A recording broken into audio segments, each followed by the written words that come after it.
laisser le soin. Ah oui, ça va mieux. Je vais laisser le soin à Martine Lefort de vous la présenter.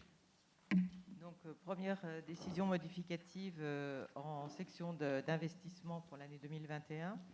Donc, on va regarder d'abord les recettes à la demande de la trésorerie. On va décomposer l'opération de refinancement des prêts caisses d'épargne en 4 écritures.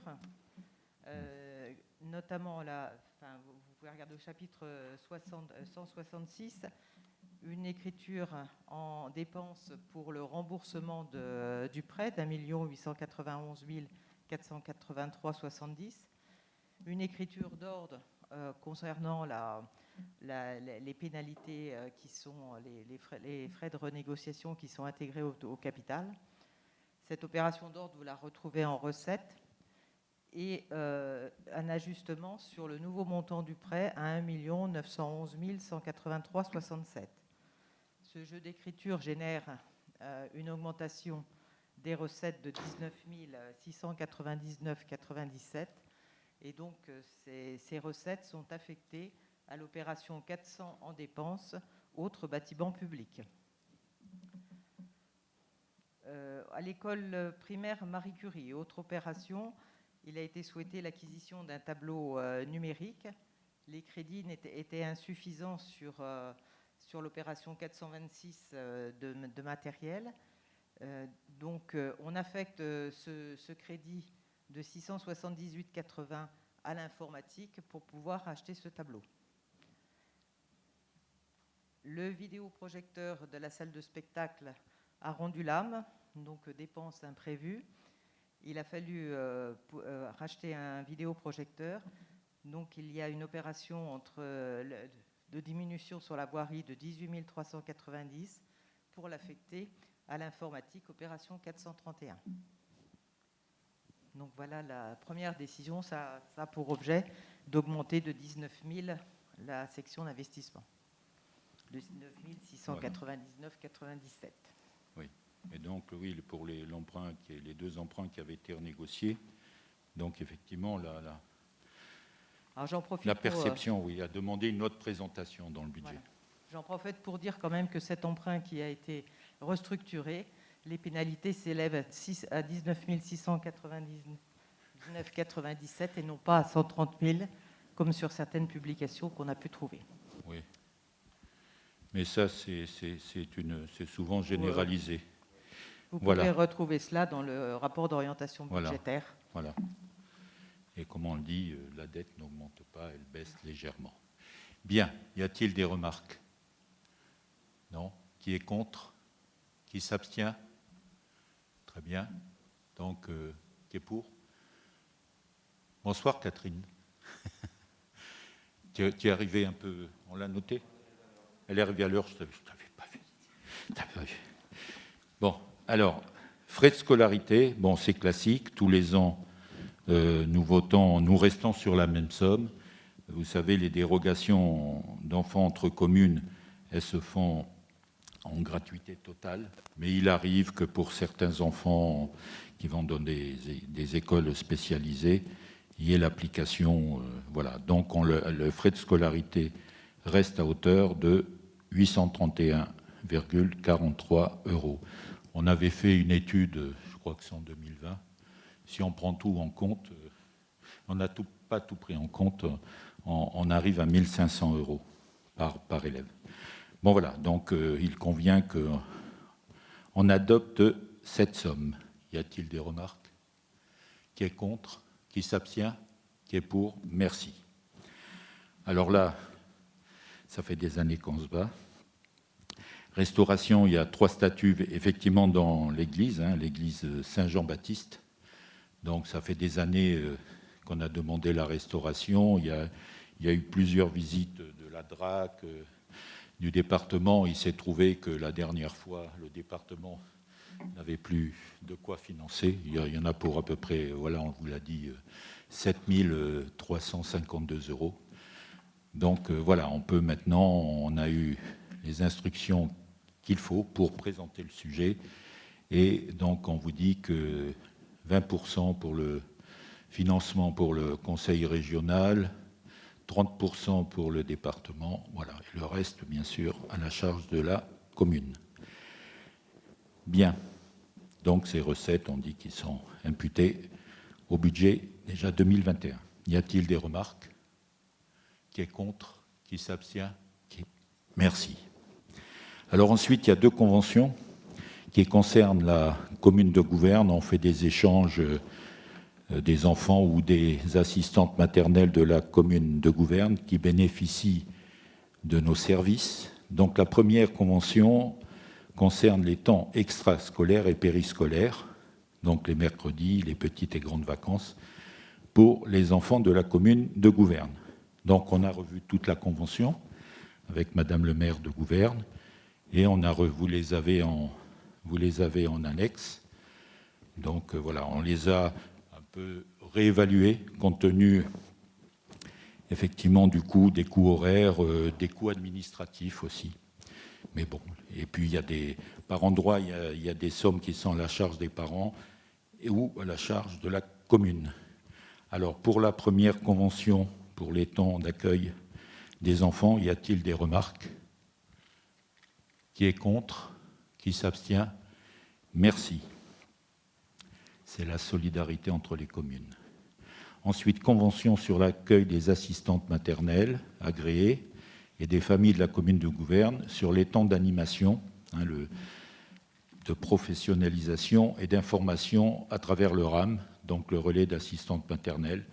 Effectivement, on met à disposition des assistantes maternelles 2 ateliers par mois, voilà, un certain nombre de services qu'elles choisissent. Et là aussi, il y a des tarifs qui ont été revus. Mais bon, et acceptés par Madame le maire. On a réactualisé, vous avez 100 pages de la convention. Donc on les a réactualisés et Madame le maire les a donc acceptés. À propos de cette convention, y a-t-il des remarques? Qui est contre? Qui s'abstient? Qui est pour? Merci.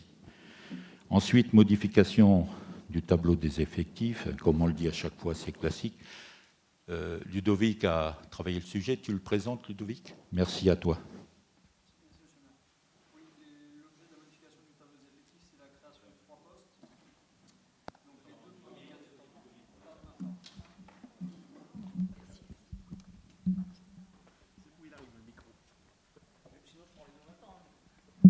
Merci. Oui, pardon.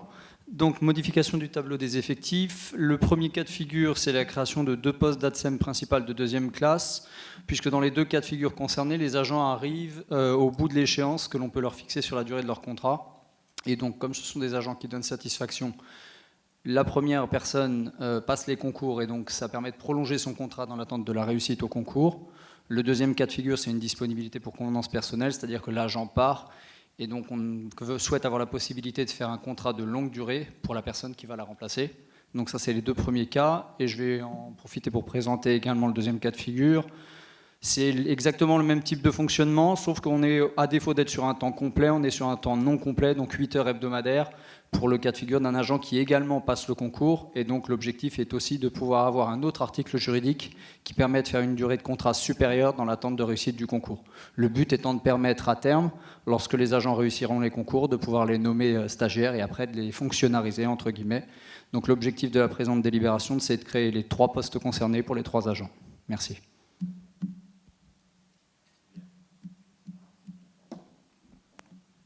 Oui, donc oui, la présentation, c'est effectivement, c'est des révisions de contrat en fonction effectivement de la loi qu'on a annoncée du 26 janvier qui reconditionne un peu tous les contrats de travail dans les territoriaux. Bien, y a-t-il des remarques? Qui est contre? Qui s'abstient? Qui est pour? Merci. Bien, donc ensuite il y avait les décisions. Y a-t-il des questions? Bien, donc ensuite, nous passons aux questions diverses. Nous avons reçu 2 questions. Alors, la première, c'est face au stationnement anarchique qui sévit au niveau de la place. Le stationnement au niveau de la place n'est pas anarchique. Il est anarchique parce que les usagers ne respectent pas. Le parking est marqué, il est en zone bleue. Il y a gratuité de 3 heures, on verbalise, mais effectivement, encore ce matin, personnes qui se garent au milieu pour aller faire leurs courses. Voilà. Donc, nous suivons ça de près, et vous nous dites quelles actions ont été prévues par la commune pour remédier à cette situation. Alors, bon, je ne voudrais pas être désagréable, mais on a plusieurs fois évoqué cela. Vous savez qu'on a à l'étude, et c'est parti, puisqu'on a le financement du département à travers le FAC. Nous avons acheté la maison que l'on va démolir. Ça y est, on a signé. Et maintenant, on fait l'étude pour créer nos fameux 27 places de parking. Donc voilà, ça va être une réponse à ce problème. En partie, en partie. Nous avons d'autres hypothèses de travail, mais pour l'instant, elles ne sont qu'hypothèses. Bien. Vous avez des choses à dire, non? Non? Alors, je ne sais pas pourquoi vous posez les questions, alors. Nous voudrions connaître le calendrier prévisionnel de la construction, l'unité de méthanisation. Oui, non, ça va, M. Guérin, non. Oui, je sais. Ça finit, monsieur. Vous avez plus, on passe à l'autre question. Il faut que je me taise? Non. On a le droit de poser des questions, je suis désolé, on est là pour ça. Ça y est, on a répondu. Oui, mais alors c'est pas la peine d'enchérir derrière, pourquoi vous posez des questions? Ben oui. Mais vous savez, aussi, vous avez en face de vous un maire autoritaire, un despote. Mais ça, on avait compris. Oui, ça, vous l'avez compris. Mais continuez. Allez, on continue. Deuxième question. Nous voudrions connaître le calendrier prévisionnel de la construction de l'unité de méthanisation envisagée sur notre commune, et en particulier la date de lancement de l'enquête publique. Alors, je vais vous répondre. C'est le temps de refroidissement du canon qu'on vous tirez. Alors vous, non, je plaisante. On peut plaisanter, M. Guérin? Alors, l'histoire est épique. Elle est digne de l'administration française, digne du préfet, d'ailleurs, qui vient de nous quitter. Il a été remplacé hier au Conseil des ministres, et ça ne fait pas 6 mois qu'il était là. Alors, effectivement, il y a tout un travail de fond qui a été fait par le syndicat, le SIAM, pour présenter ce projet. Et puis, Michael, en tant que vice-président, il a grandement participé.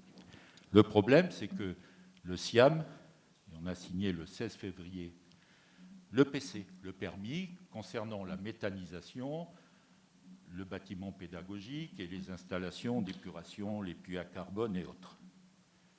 Et 3 mois après, mois de mai, on reçoit une lettre de monsieur le préfet. Erreur, monsieur le maire. Alors, il nous sort une loi de 2004. Le bâtiment pédagogique, c'est du ressort du maire. La méthanisation, ce n'est pas du ressort du maire. Parce que vous injectez du gaz dans le réseau, et il y a une directive énergie qui fait que la méthanisation, entre autres, doit être signée par monsieur le préfet. Donc, il a fallu prendre un arrêté, annuler le PC. Le SIAM, en son nom, a présenté le PC. Nous l'avons enregistré à la commune, c'est ça. Le SIAM présente, mais il est enregistré à la commune. Et il est parti au contrôle de légalité à Melun, à la DDT, qui nous dit à peu près 5 mois d'instruction. Donc, réponse sous 3 mois, plus 5 mois.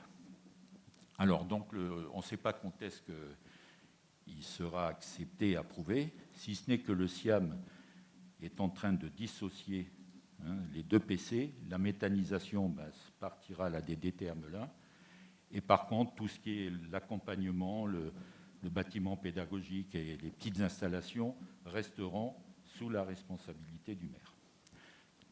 Voilà, donc on s'en est sorti. C'est la simplification de l'administration, des actes administratifs. Alors, ce qui fait que tout est décalé. On espère une enquête publique vers la fin de l'année. C'est tout ce qu'on peut vous dire à ce jour. C'est un peu compliqué, mais voilà. Et on apprend toujours cela après. Alors qu'avant, il y a eu des contacts avec les services, puisqu'il y a l'étude environnementale qui a été faite et tout, pour que le permis puisse passer. La protection, les ondes et autres. Voilà, donc pour l'instant, on ne peut pas vous donner des dates, si ce n'est que prévision fin d'année, mais de toute façon, vous serez avertis puisque l'enquête publique sera affichée et largement diffusée dans tous les organes d'information. Voilà ce que je peux vous dire. Malheureusement. Y a-t-il des remarques? Merci. Donc, d'autres...